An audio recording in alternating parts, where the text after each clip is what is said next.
Aku hanya karyawan biasa, tak menyangka CEO tampan itu suamiku. Hujan turun pelan di Seoul malam itu.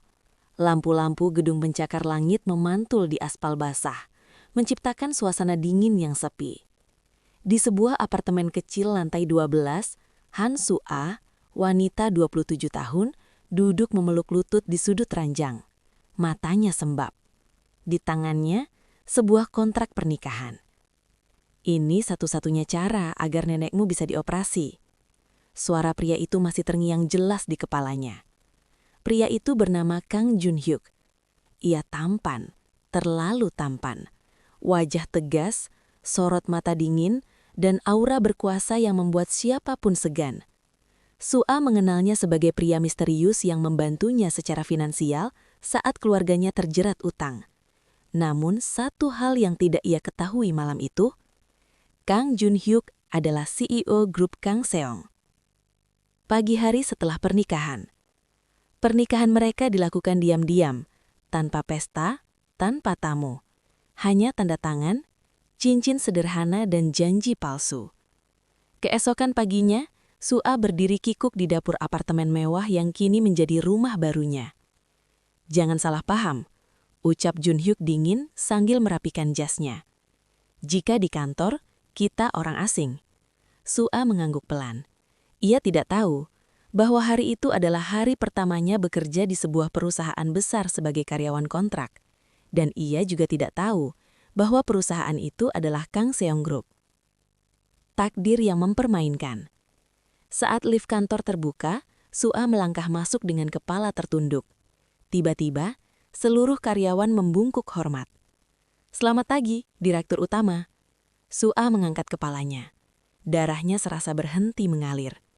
Di depan ruang rapat lantai 20 Kang Seong Group, berdiri seorang pria yang sangat ia kenal. Pria yang tidur satu apartemen dengannya semalam. Kang Jun-hyuk, CEO Kang Seong Group.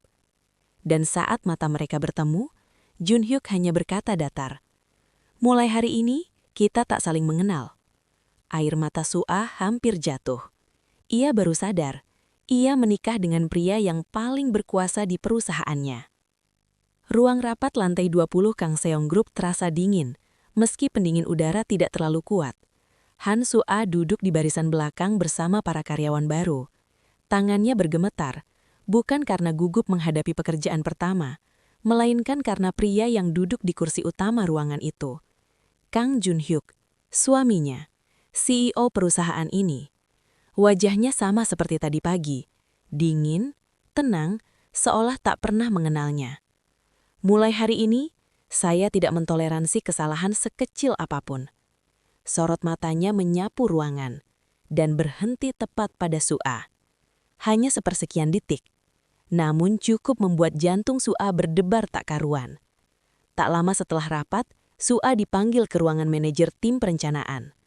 "Han Soo-ah," kata sang manajer sambil menyerahkan setumpuk dokumen. "Ini laporan proyek yang harus selesai hari ini." Soo-ah terkejut. "Maaf Pak, ini biasanya dikerjakan oleh tim senior." "Perintah langsung dari CEO," potongnya dingin. Soo-ah mengangguk pelan. Ia tahu, ini ulah Jun-hyuk. Malam yang panjang. Jam menunjukkan 23.40. Kantor sudah hampir kosong. Hanya lampu meja Soo-ah yang masih menyala. Matanya perih, jarinya kaku. Namun ia tetap mengetik, menahan air mata. "Aku tidak boleh lemah. Ini hanya pernikahan kontrak." Batinnya berusaha tegar. Tanpa ia sadari, dari balik dinding kaca ruangan CEO, Jun-hyuk mengamati. Ia melihat Soo-ah tertidur di depan laptop. Bahunya naik turun pelan. Hatinya terasa tidak nyaman. Perlakuan dingin di depan publik. Keesokan harinya, Soo-ah dipanggil ke ruang CEO. Ia berdiri menunduk. "Laporan ini," kata Jun-hyuk sambil melempar map ke meja. "Banyak yang perlu diperbaiki." Nada suaranya dingin, menusuk. Para staf menahan nafas. Soo-ah menggigit bibir. "Maaf Pak, saya akan memperbaiki." Tanpa melihatnya, Jun-hyuk berkata, "Keluar." Namun saat Soo-ah berbalik, kakinya goyah. Ia hampir jatuh. Refleks, Jun-hyuk berdiri. Tangannya terulur. namun ia berhenti di udara. Semua mata memandang. Junhyuk menarik tangannya kembali, pura-pura tak peduli. Jangan membuat keributan di kantor. Hati Suah hancur. Di pantry 2 karyawan wanita berbisik. CEO Kang tidak pernah sedingin ini pada karyawan baru. Iya, tapi kenapa dia terus memperhatikan Han Suah? Suah mendengarnya. Dadanya sesak.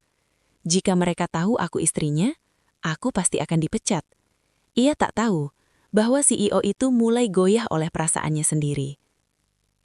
Pagi itu, Suah datang lebih awal dari biasanya. Ia ingin menghindari tatapan dingin CEO sekaligus suaminya sendiri. Namun takdir seolah tidak memihak. Han Suah? Suara itu membuat langkahnya terhenti. Ia menoleh dan melihat Lee Min-jae, manajer tim pemasaran. Pria itu dikenal ramah, sopan, dan cukup populer di kalangan karyawan wanita. "Kamu lembur lagi semalam?" tanyanya lembut. "Aku lihat lampumu masih menyala saat aku pulang." Suah tersenyum kecil. "Iya, masih banyak yang harus kupelajari." Min-jae mengangguk. "Kalau begitu, nanti makan siang bareng. Aku traktir." Suah ragu sejenak, lalu mengangguk. Ia tidak tahu, semua itu terlihat jelas dari lantai atas. Di ruangannya, Junhyuk berdiri di balik kaca besar. Tangannya mengepal saat melihat Suah tertawa kecil bersama Min-jae. Perasaan aneh mengalir di dadanya. Tidak nyaman, tidak logis. "Dia istriku, walau di atas kertas," gumamnya pelan. Tanpa ia sadari, ia menekan intercom. "Panggil manajer Lee Min-jae ke ruanganku, sekarang." Min-jae keluar dari ruang CEO dengan wajah bingung. Tak lama kemudian, Suah dipanggil. Ia berdiri di hadapan Junhyuk, sendirian. Pintu tertutup. "Jaga jarak dengan karyawan lain," ucap Junhyuk dingin. "Kau datang ke sini untuk bekerja, bukan mencari perhatian." Suah terkejut. "Pak, saya hanya..." "Jangan membantah." Nada suaranya keras. Terlalu keras untuk sekadar hubungan atasan dan bawahan. Suah menunduk. Matanya berkaca-kaca. "Maaf, saya akan berhati-hati." Saat ia berbalik hendak pergi, "Han Suah?" Ia berhenti. Suara Junhyuk lebih rendah kini. "Jangan lupa, kau milikku." Suah membeku. Kalimat itu tidak seharusnya diucapkan. Bukan di kantor. Bukan oleh seorang CEO. Malam itu, Suah pulang lebih larut dari biasanya. Ia duduk di sofa, memeluk bantal. Tak lama, Junhyuk keluar dari kamar. "Kenapa belum tidur?" tanyanya singkat. Suah menoleh. "Karena aku lelah. Bukan fisik, tapi hati." Junhyuk terdiam. "Di kantor kau dingin, kejam, dan memperlakukanku seperti orang asing," lanjut Suah kelan. "Di rumah, kau bilang aku milikmu." Air matanya jatuh. "Kalau ini hanya kontrak, tolong jangan menyakitiku seperti ini." Untuk pertama kalinya, Junhyuk tak punya jawaban. Keesokan harinya, rumor kecil mulai beredar. CEO Kang Song sering memperhatikan Han Suah. Mereka pulang hampur bersamaan. Suah panik. Jika rahasia ini terbongkar, bukan hanya pekerjaannya yang hancur, tapi juga pernikahan palsu yang mulai terasa nyata. Pagi itu, suasana Kang Song Group terasa berbeda. Bisik-bisik terdengar di setiap sudut kantor. Tatapan karyawan tak lagi biasa saat Han Suah melintas. "Itu dia," katanya dekat sekali dengan CEO. Suah meremas tasnya. Jantungnya berdegup tak karuan. Ia tahu, rahasia itu mulai bocor. Di layar ponsel para karyawan, tersebar sebuah foto. Samar. Diambil dari kejauhan. Seorang pria dan wanita berdiri di lobi apartemen mewah. Kang Junhyuk dan Han Suah. Judulnya singkat, namun mematikan. CEO Kang Song diduga punya hubungan spesial dengan karyawan baru. Suah gemetar. Ia belum sempat berpikir, panggilan dari sekretaris CEO masuk. "Han Suah, silahkan ke ruang direktur utama, sekarang." Di ruang CEO, suasana mencekam. Junhyuk berdiri membelakanginya, menatap jendela besar. "Kau tahu apa arti foto itu?" tanyanya tanpa menoleh. Suah menunduk. "Maaf, semua ini salahku." Junhyuk berbalik. Matanya tajam, namun terluka. "Dewan direksi menuntut satu hal. Kau harus keluar dari perusahaan." Suah mengangkat kepala. Dadanya sesak. Kalau aku pergi, apakah ini yang terbaik untukmu? Hening. Jawaban Jun Hyuk terasa lebih kejam dari apapun. Ini yang terbaik untuk perusahaan. Air mata Sua jatuh. Ia tersenyum kecil, pahit. Baik, aku akan mengundurkan diri. Hari itu, Sua mengemasi mejanya. Tak ada yang menahan, tak ada yang bertanya. Saat lift menutup, ia menoleh ke lantai atas. Terima kasih untuk semua rasa sakit yang membuatku jatuh cinta, batinnya. Di ruang CEO, Jun Hyuk menghancurkan ponselnya ke meja. Untuk pertama kalinya, ia merasa kehilangan segalanya. Malam itu, Jun Hyuk menghadiri rapat darurat Dewan Direksi. Saya akan mengumumkan sesuatu, ucapnya tegas. Seluruh ruangan hening. Saya sudah menikah. Kursi berderit. Wajah-wajah terkejut. Dan wanita itu bukan skandal. Dia adalah istri sah saya. Sementara itu, Sua berdiri di terminal bus membawa koper kecil. Ponselnya bergetar. Breaking news. CEO Kang Song akui pernikahan rahasia. Tangannya gemetar. Air matanya jatuh deras. Namun bus sudah berjalan. Ia tak tahu bahwa Jun Hyuk sedang berlari mencarinya. Hujan deras turun di terminal bus malam itu. Lampu jalan memantul di genangan air, sementara Han Sua berdiri memeluk koper kecilnya. Wajahnya basah, entah oleh hujan atau air mata. Ponselnya masih menyala di tangannya. CEO Kang Song akui pernikahan rahasia. Dadanya bergetar. Sudah terlambat. Aku sudah memilih pergi. Ia melangkah naik ke dalam bus. Di sisi lain kota, Kang Jun Hyuk mengemudi dengan kecepatan tinggi. Jasnya basah, rambutnya berantakan.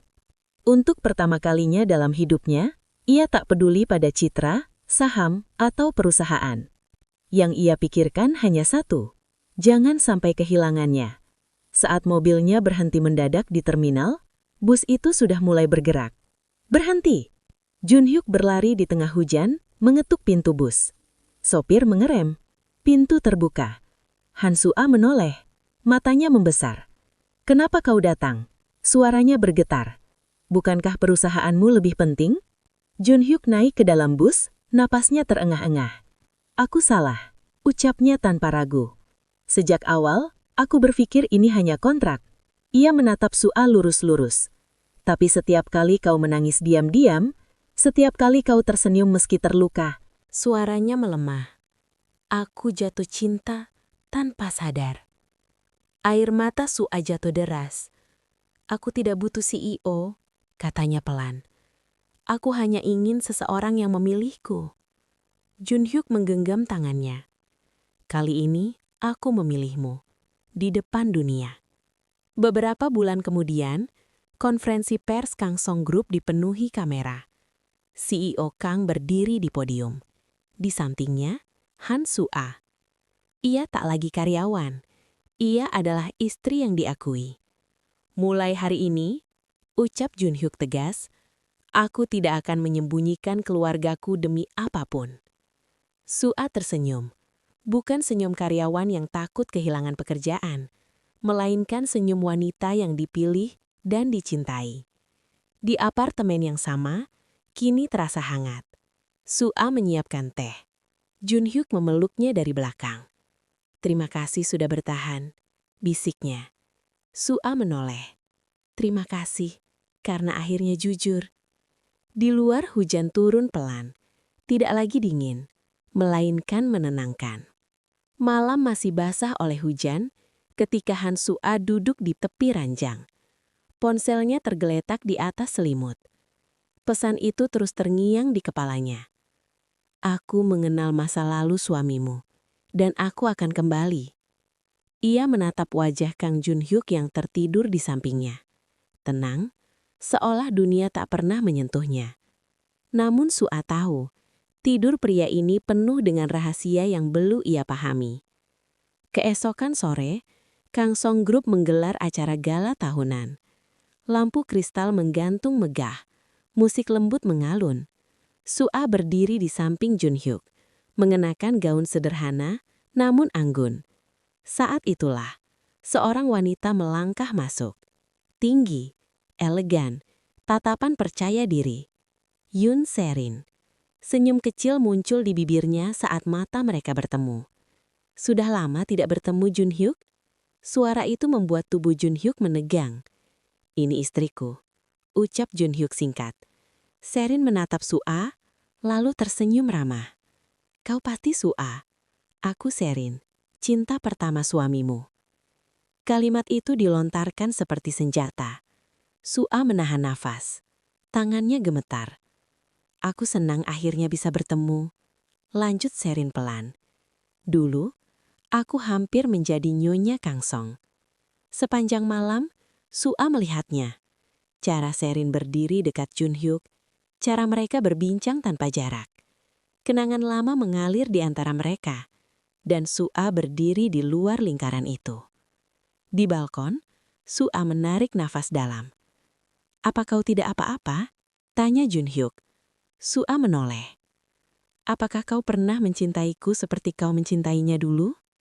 Jun Hyuk terdiam. Dan keheningan itu lebih menyakitkan daripada jawaban apapun. Beberapa hari kemudian, Sua menerima amplop coklat tanpa nama. Isinya foto lama. Jun Hyuk dan Serin tersenyum di depan gedung Kangsong. Tertulis tangan di belakang foto. Aku pergi bukan karena aku ingin, tapi karena aku dipaksa. Air mata Sua jatuh. Untuk pertama kalinya, ia merasa dirinya hanyalah pengganti. Serin mulai sering muncul. Di kantor, di acara keluarga, bahkan di rumah sakit tempat Madam Kang dirawat. Kau tahu, ucap Serin suatu hari pada Sua. Keluarga ini pernah memilihku, bukan dirimu. Sua tersenyum pahit. Tapi dia menikah denganku? Serin mendekat. Untuk saat ini. Malam itu Sua dan Jun Hyuk bertengkar untuk pertama kalinya. Kau menyembunyikan masa lalumu, kata Sua dengan suara pecah. Dan sekarang dia datang, mengambil tempatku. Jun Hyuk membalas dingin. Aku tidak menikah denganmu untuk membicarakan masa lalu. Kalimat itu menghancurkan Sua sepenuhnya. Di sebuah restoran mewah, Serin menatap Sua lurus. Aku tidak datang untuk berteman, katanya pelan.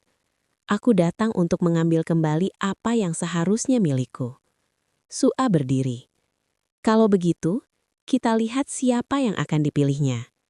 Di luar hujan kembali turun, dan jauh di dalam hati Jun Hyuk, cinta dan penyesalan mulai saling bertabrakan. Pagi itu, apartemen terasa sunyi. Han Sua terbangun lebih dulu. Ia menoleh ke sisi ranjang. Kosong. Jun Hyuk sudah berangkat tanpa membangunkannya. Tidak ada pesan, tidak ada catatan. Hanya udara dingin yang tertinggal. Sejak Serin kembali, jarak di antara kami semakin nyata. Batin Sua. Siang hari, Sua menerima undangan makan siang. Pengirimnya Yun Serin. Lokasi di restoran privat.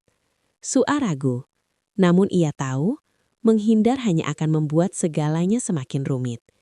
Di restoran itu, Serin sudah menanti. Terima kasih sudah datang, ucapnya lembut. Aku hanya ingin bicara sebagai wanita ke wanita. Sua menduduk perlahan. Apalagi yang ingin kau ambil dariku? Tanyanya jujur. Serin menarik senyum tipis. Kebenaran. Serin mengeluarkan sebuah flash disk kecil. Di sini ada dokumen lama. Katanya pelan. Bukti bahwa Jun Hyuk dulu hampir kehilangan Kangsong demi aku. Sua menatap flash disk itu. Kenapa kau tunjukkan ini padaku? Karena kau harus tahu. Kau bukan wanita pertama yang ia lindungi.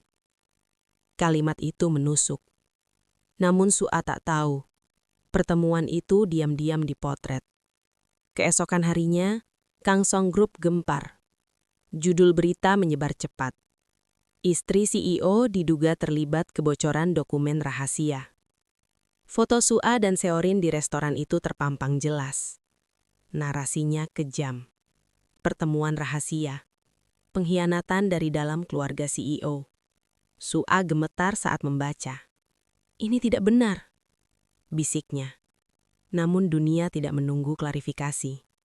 Di ruang kerja, Jun Hyuk menatap laporan investigasi. Nama Sua ada di sana. Apa ini benar? Tanyanya saat Su'a dipanggil. Su'a menatap suaminya, mencari kepercayaan. Aku tidak pernah membocorkan apapun. Namun Jun Hyuk tidak langsung menjawab. Dan jeda itu menghancurkan. Aku hanya butuh waktu. Ucapnya akhirnya. Bagi Su'a, itu sama saja dengan tidak dipercaya. Atas saran Dewan Direksi, Su'a diminta menjauh dari publik. Ia tinggal sendirian di rumah kecil di pinggiran Seoul. Tanpa pengawal, tanpa status, tanpa suami di sisinya. Malam-malamnya sunyi. Ia memeluk diri sendiri sambil berbisik. Aku tidak salah. Tapi aku dihukum. Suatu malam televisi menampilkan berita. Jun Hyuk menghadiri acara resmi. Di sampingnya, Yoon Seorin.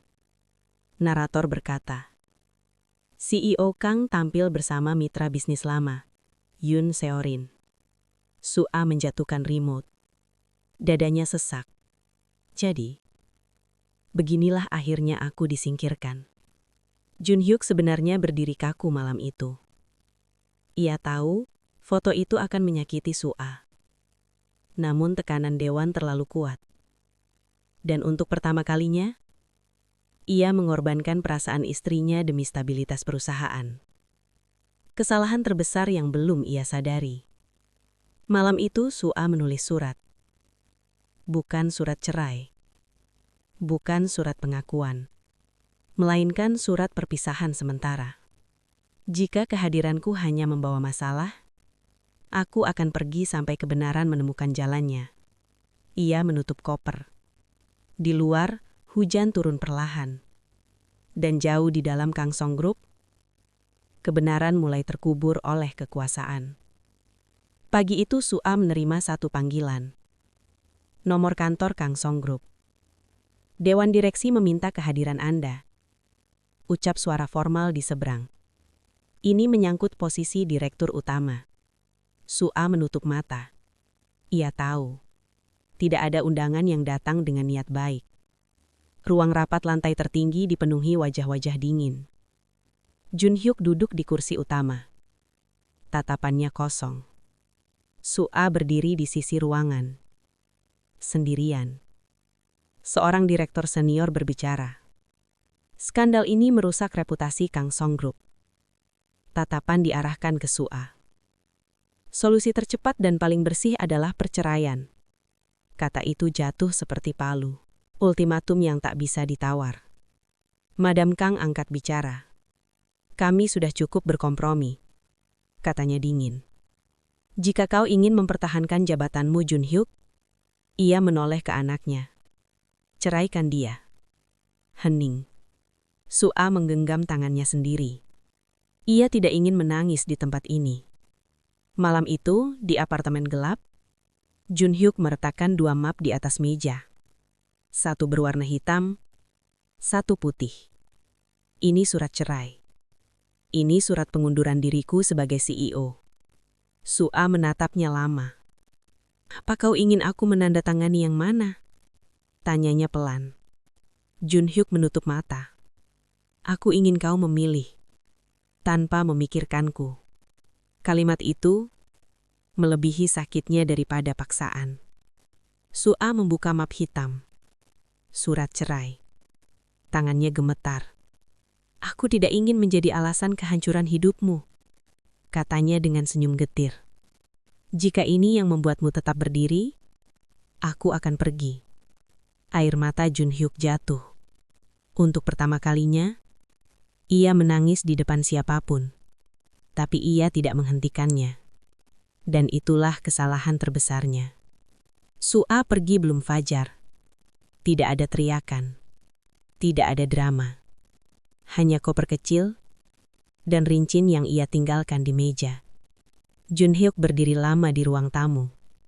CEO yang ditakuti dunia, tak berdaya menghadapi kehilangan satu wanita. Beberapa hari kemudian, sekretaris pribadi Jun Hyuk menemukan kejanggalan. Transfer dana. Email palsu. Dokumen yang dimanipulasi. Semua jejak mengarah pada Yoon Seorin. Junhyuk membeku. Aku menghancurkan pernikahanku demi kebohongan. Junhyuk berdiri sendirian di ruang rapat. Map putih masih tertutup. Ia menatap kursi kosong di seberangnya. Jika waktu bisa diulang. Namun waktu tidak pernah menunggu siapapun. Di luar, hujan turun deras. Dan Su'a menghilang tanpa jejak. Pembukaan. Kota yang terasa kosong. Seoul tetap ramai. Lampu gedung tetap menyala. Namun bagi Kang Junhyuk, kota itu terasa mati. Apartemen mewah yang dulu penuh kehangatan, kini sunyi. Tidak ada suara langkah kecil Su'a. Tidak ada teh hangat di meja. Hanya cincin pernikahan yang tergeletak diam. Aku mempertahankan perusahaan, tapi kehilangan satu-satunya rumah. Bisiknya lirih. Tim investigasi internal akhirnya menyerahkan laporan lengkap. Nama Yoon Seorin tercetak jelas. Rekayasa dokumen. Transfer ilegal. Fitnah yang sistematis. Junhyuk menutup map itu dengan tangan gemetar. "Di mana Su'a?" Tanyanya tegas. Tak ada jawaban pasti. Ia pergi tanpa jejak. Tanpa alamat, tanpa dendam. Dan itu lebih menyakitkan daripada kebencian. Pagi itu Junhyuk berdiri di depan dewan direksi. "Saya mengundurkan diri," ucapnya tenang. Ruangan gempar. "Saya gagal sebagai pemimpin," lanjutnya, "karena saya mengorbankan kebenaran demi kekuasaan." Madam Kang menatap anaknya lama. "Kau menghancurkan segalanya," katanya dingin. Junhyuk mengangguk. "Tidak, aku hanya memilih untuk berhenti menjadi pengecut." Ia meninggalkan Kang Song Group tanpa menoleh. Di sebuah kota kecil dekat laut, Han Su'a bekerja di kedai buku tua. Hidupnya sederhana, tenang, sepi. Setiap pagi, ia menyeduh kopi, menyusun buku, dan menatap laut tanpa harapan. Ia tidak membenci Junhyuk. Ia hanya lelah untuk menunggu untuk dipilih. Suatu sore, bel kecil kedai berbunyi. Su'a menoleh, dan dunia seolah berhenti. Junhyuk berdiri di sana, tanpa jas mahal, tanpa aura CEO, hanya seorang pria dengan mata lelah dan hati yang hancur. "Aku mencarimu kemana-mana," ucapnya pelan. Su'a menyending tipis. "Aku tidak pergi untuk dicari." Mereka duduk berhadapan. Tidak ada sentuhan. "Aku kehilangan segalanya," kata Junhyuk. "Dan untuk pertama kalinya, aku merasa lega." Su'a menatapnya. "Karena akhirnya kau jujur, karena akhirnya aku memilih menjadi manusia. Bukan CEO." Air mata jatuh. "Aku tidak datang untuk memintamu kembali. Aku hanya ingin kau tahu, aku mencintaimu. Tanpa syarat, tanpa dunia." Su'a berdiri. Ia mengambil cincin dari saku apron. Meletakkannya di meja. "Aku tidak ingin kembali ke kehidupan lama," katanya lembut. "Tapi, jika kau mau berjalan bersamaku, sebagai siapapun." Junhyuk menggenggam tangannya. "Aku tidak punya apa-apa sekarang." Su'a menyenyum. Itu sudah lebih dari cukup. Beberapa bulan kemudian, sebuah rumah kecil dekat laut. Tidak ada wartawan, tidak ada rapat. Junhyuk menanam bunga. Su'a membaca buku di teras. Mereka tidak kaya, tidak terkenal. Namun setiap malam, mereka pulang ke tempat yang sama. Dan untuk pertama kalinya, cinta tidak perlu disembunyikan. Tidak perlu dipertahankan dengan air mata, dan tidak perlu dipilih di atas meja rapat.